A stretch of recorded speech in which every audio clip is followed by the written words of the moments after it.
May nag-aaya na picnic daw tayo. Sige nga, tara. Tara, tol.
Oops, that's bad. Papansin natin na ang isa sa mga problema ng ating pamayanan sa ngayon ay ang pagdami ng basura sa ating kapaligiran. At ang isa sa mga kadahilan nito ay ang kapabayaan ng mga tao.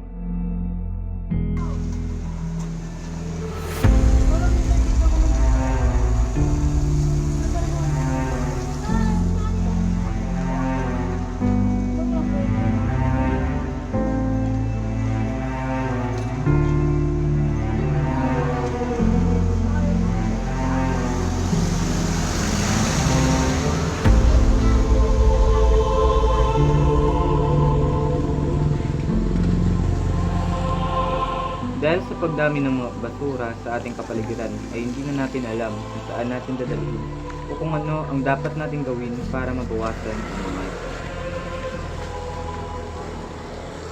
Mayroong iba sa atin na tinatapon ang kanilang mga basura sa ilog na nagiging dahilan ng pagdumi ng tubig, na siya rin nagiging dahilan naman ng pagkamatay ng mga isda o anumang nabubuhay sa tubig.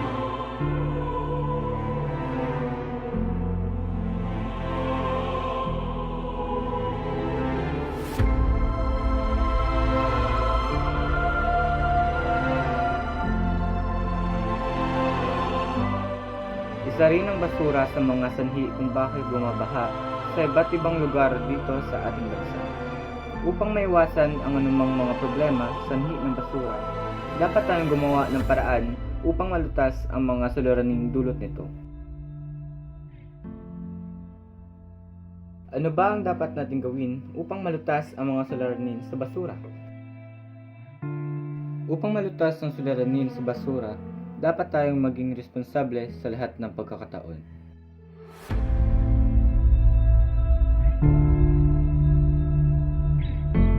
Matuto tayong pangalagaan ang ating kapaligiran upang maiwasan ang pagdami ng basura.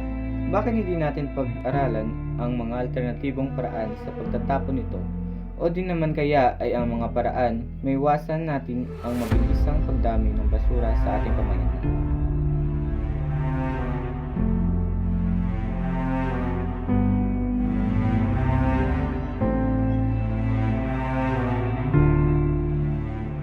dapat huwag nating tatapon ang basura sa kung saan saan dahil siya rin ang naging dahilan kung bakit tayo datapuan ng mga sakit.